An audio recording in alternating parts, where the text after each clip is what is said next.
Associação Mulheres Avante. AMA.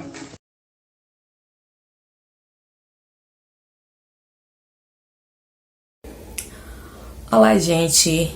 Meu nome é Cíntia Medeiros, eu sou intérprete de língua brasileira de sinais e trabalho aqui no município de Catu.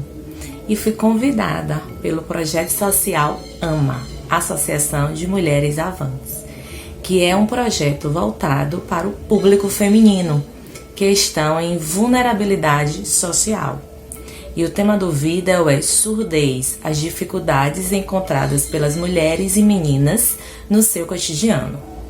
Primeiro eu queria agradecer esse convite de estar fazendo esse vídeo, e tanto para atingir o público ouvinte e o público surdo. Eu trouxe também algumas questões para a gente desmistificar. O primeiro mito é dizer que surdo é mudo. Antes de começar a minha temática, eu queria desmistificar algumas situações. O surdo não é mudo. O surdo é surdo. A mudez e a surdez são duas deficiências que não têm nenhuma conexão, certo? Isso não quer dizer que um surdo não seja mudo, mas normalmente ele é minoria na comunidade surda. Outra coisa importante também é falar para vocês que o surdo se comunica através da língua de sinais. Como aqui no Brasil, é a língua brasileira de sinais, é a Libras, que é uma língua gestual e espacial. Importante estar dizendo que, como língua, ela tem estrutura e gramática. Então, Libras não são gestos e sinais surdos. Eles seguem uma gramática, eles seguem uma regra. Então, existe um estudo, existe uma explicação, existe toda uma gramática e uma problemática atrás dessa língua. E como língua, como se constitui língua, ela tem uma carga cultural muito grande. Ela é a segunda língua oficializada no país desde 2002 pela Lei de Libras, ok? Outra coisa importante de dizer: quer se comunicar com o surdo? O primeiro passo é você aprender língua de sinais. E isso é para ontem, certo? A Libras é a língua usada pela comunidade surda. É uma comunidade que tem cultura e identidade própria, um jeito de pensar próprio, um jeito de viver, um modo de se comunicar diferente da gente. A diferença é que nós somos oralizados e ouvintes. Eles são surdos e usam a língua brasileira de sinais para se comunicar, ok? Eu queria falar com vocês agora sobre a importância da empatia, de se colocar no lugar do outro. É muito importante isso, a gente se colocar no lugar do outro. Fazer esse exercício é necessário e importante para o nosso desenvolvimento pessoal. Bom, falando sobre as dificuldades que os surdos encontram no seu dia a dia, são muitos. E como eu estou falando para o público feminino, a gente sabe que nós mulheres, a gente mata um leão todo dia, não é verdade? Agora pense isso nós ouvintes, as mulheres ouvintes. Nós vamos pensar numa perspectiva de uma mulher surda. É muito difícil. É bastante complicado no mundo que a gente vive hoje. Eu não estou falando como posição de fala, mas sim de uma pessoa que acompanha, que sempre conviveu já há mais de 10 anos com o surdo e vejo as dificuldades que eles enfrentam. Vou falar assim, vou elencar algumas situações. Imagine que você precisa ir no banco resolver algum problema na sua conta, algum problema financeiro. Você, como surda, chega no banco, você precisa se comunicar com alguém do banco, né? Para tirar sua dúvida, para esclarecer, para te orientar.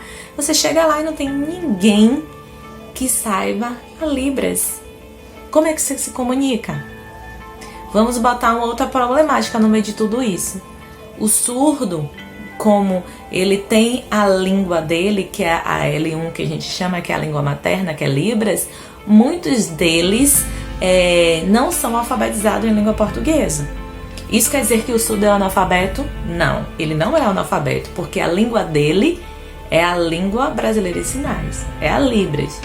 A língua portuguesa é uma segunda língua. Então a gente dizer que o surdo é analfabeto, não, ele é alfabetizado na língua dele. Imagine ele chega lá, a primeira coisa que a pessoa vai dizer, bom, eu não sei me comunicar, então eu vou escrever. Só que existe um problema. Se o surdo não souber fazer a leitura em língua portuguesa, como é que fica? A situação é complicada. Outra situação, você quer ir numa loja, você quer comprar um sapato, né? Chega na loja, você tá lá escolhendo, é na hora do pagamento, como é que vai ser? Precisa discutir alguma coisa. Vamos falar numa situação jurídica, precisa ir no fórum. Chega no fórum para fazer um casamento, né? Normalmente ele vai, quem trabalha no fórum, quem faz o casamento, o juiz de paz, vai lá tá falando, lendo, relatando tudo aquilo e o surdo tá lá ouvindo nada. É uma situação difícil, né? Vamos pensar em saúde feminina, que é muito importante. Nós, mulheres, a gente tem que cuidar do nosso corpo, da nossa mente. E a ida ao ginecologista é algo importante, né, para nossa saúde. Imagine uma surda que precisa ir no ginecologista. Gente, eu tô falando uma situação mais local, mas pense em saúde em geral. Você precisar ir no hospital, você precisar de um cuidado médico, você sempre tem que precisar de alguém te acompanhando. E às vezes essa pessoa que te acompanha é da sua família e não conhece a Libras. Então como é que faz? Imagine, são coisas importantes, estar lidando com a sua saúde, com o seu bem-estar.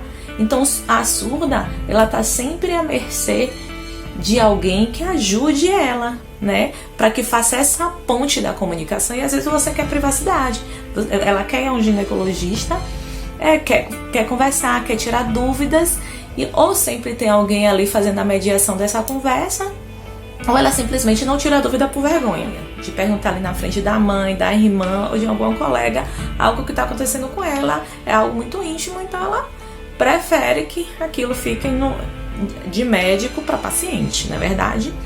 Vamos pensar se uma surda tiver algum problema emocional, psicológico, ela vai precisar de uma ajuda, de um especialista, um psicólogo, um terapeuta. Você já pensou que esse terapeuta que não sabe língua de sinais, como é que ele vai se comunicar com o surdo e fazer sua sessão com alguém no meio? Ali fazendo essa ponte, será que seria o ideal mesmo? O ideal seria que em todos os espaços, né, de direito da pessoa, tivesse alguém que soubesse a língua brasileira de sinais. Isso é muito importante. Quer dizer, nós como pessoa, a gente se conhece para saber o que a gente gosta, o que a gente não gosta, saber os nossos limites. Toda essa construção de personalidade, de se reconhecer, de saber o que é certo, o que é errado. Até a questão das informações, para o surdo ele vai chegar fragmentado. Porque os veículos, né, de informação nem sempre está lá com a tradução em Libras, nem sempre um surdo vai saber ler um texto ou uma legenda em língua portuguesa. Então isso é complicado. Eu tenho situações bem difíceis que acontecem em toda essa realidade. Tem surdas que passam por violência doméstica e nem tem a noção que ela passou por uma violência e que essa violência é crime. Quer dizer, elas estão sujeitas a estar casadas com pessoas, né, com companheiros que até é surdo às vezes. Ela sofre uma agressão física na hora de uma discussão e tudo isso, como eu já ouvi de alunas surdas minhas, que o marido agrediu e que ela nem faz ideia que isso é crime. Porque essa informação que chega, para chegar até ela, não chegou. Gente, a gente precisa de informação a todo momento.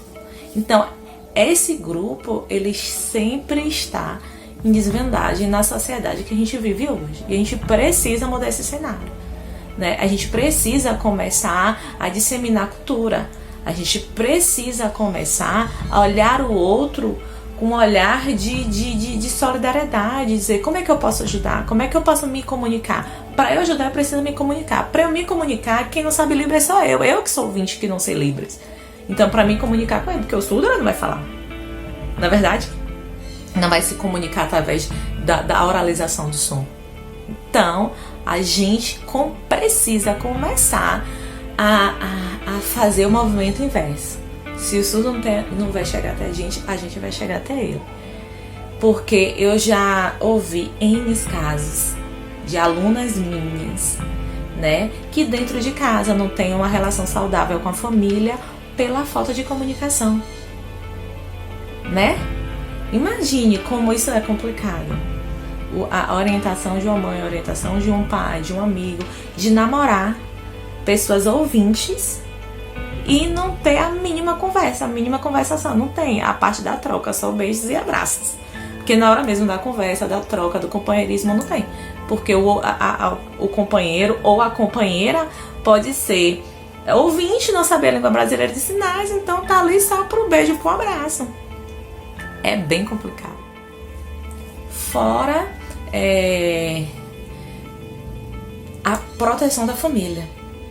Às vezes, pela família ter uma proteção mais, uma super proteção com essa surda, com essa menina que é surda, faz com que, com medo de que pessoas possam abusar dela de alguma forma, ou não sei, eles acabam super protegendo, deixando essas meninas em casa e elas não têm direito nem o acesso à educação, a ir para a escola. Eu já conheci alunas, ex-alunas minhas que pararam de estudar porque engravidaram e a mãe ficou muito preocupada com ela, achando que ela poderia ser acometida de uma outra gravidez e que a situação financeira delas não permitiam estar ali tomando conta. Às vezes o pai é um ouvinte que se aproveitou de uma situação, né, e engravidou, mas não assumiu a criança. Então, esta mãe que está em casa, né, que tem toda essa preocupação, e essa aluna que deixou de ter acesso à educação, né, porque a família não aprendeu Libras para poder se comunicar com ela, a comunicação é mínima através de gestos. A situação, gente, certas horas é enlouquecedora. Para quem tá parte, que convive, eu faço parte da comunidade surda como intérprete de Libras, como amiga deles. Eu tô sempre disposta a ajudar. Até nessa época de pandemia que a gente está em distanciamento social, a gente está sempre usando a internet, sempre usando o celular, tentando fazer videochamadas, tentando estar se comunicando com eles, tirando dúvidas sobre assuntos variados, de banco, do benefício, para ir ao médico, para conversar com a mãe, ou até a mãe pedindo a gente para conversar com a filha surda, que tá vendo que tá muito apática porque tá em casa, porque o único momento que ela tinha para socializar era na escola, comigo, que era intérprete com ela. Então é uma situação bem complicada. O que é que eu posso estar sugerindo? Eu prefiro sugerir. E qual é sempre o meu conselho? Aprenda, chegue perto dessa cultura, aprenda Libras e ser libertador. Quanto mais eu ensinava, eu aprendi muito mais do que eu ensinei. Então, meu conselho sempre para o ouvinte é para aprender Libras e para o surdo tomar o direito que ele tem. Fazer valer esse direito que está em lei, que às vezes não acontece, de acessibilidade, de informação, de buscar, de não aceitar e não se subjugar. Eu espero que o vídeo tenha ficado bom. E é isso. Tchau.